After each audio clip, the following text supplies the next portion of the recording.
புத்தக விழாவில் விஜயுடன் பங்கேற்க கூடாது என திருமாவுக்கு திமுக அழுத்தம் கொடுத்தது என்று ஆதவ் அர்ஜுனா சமீபத்தில் கொடுத்த பேட்டி ஒன்றில் தெரிவித்திருக்கிறார். தமிழ்நாடு அரசியலில் கடந்த சில காலங்களாகவே ஆதவ் அர்ஜுனா பெரும் சலசலப்பை ஏற்படுத்தி வருகிறார். அவரது கருத்துக்கள் விவாதங்களை கிளப்பி வருகிறது. இந்த நிலையில்தான் அம்பேத்கர் குறித்த புத்தக வெளியீட்டு விழாவில் விஜயுடன் திருமாவளவன் பங்கேற்காதது தொடர்பாக அவர் சில முக்கிய கருத்துக்களை தெரிவித்திருக்கிறார்.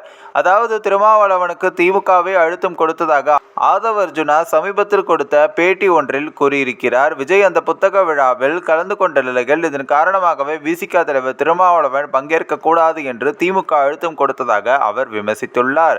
மேலும் புத்தக வெளியீட்டு விழாவின் மூலம் கூட்டணி உருவாகும் என்று நினைப்பது முதிர்ச்சியற்றது என்றும் அவர் சாடியுள்ளார். இதற்காக அமைச்சர் ஏ.வே. வேலு தான் திருமாவளவனிடம் பேசியதாகவும் புத்தக வெளியீட்டு விழாவில் திருமாவளவன் பங்கேற்பதை முதல்வர் விரும்பவில்லை என்று ஏ.வே. வேலு அப்போது தெரிவித்ததாகவும் ஆதவ் அர்ஜுனா தன்னுடைய பேட்டியில் குறிப்பிட்டுள்ளார்.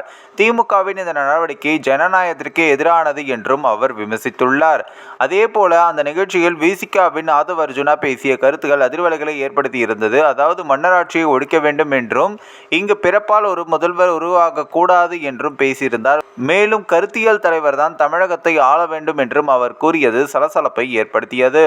அது மட்டுமின்றி திமுக கூட்டணியில் இருந்து கொண்டு எப்படி இது போல பேசலாம் என்று விமர்சனங்கள் கடுமையாக எழுந்தது. இது தொடர்பாக திருமாவளவனிடம் கேட்டபோது அவரும் ஆதவ் அர்ஜுனா பேச்சில் தனக்கு உடன்பாடு இல்லை என்றே கூறியிருந்தார். மேலும் உரிய நடவடிக்கை எடுக்கப்படும் என்றும் கூறியிருந்தார்.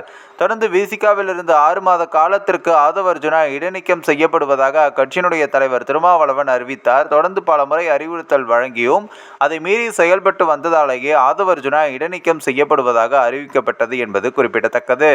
இந்த ஒரு வீடியோ குறித்து உங்களுடைய கருத்துக்களை நீங்க மறக்காம கமெண்ட்ஸ்ல சொல்லுங்க. நம்ம ஏஷியாநெட் நியூஸ் தமிழையும் தொடர்ந்து ஃபாலோ பண்ணுங்க.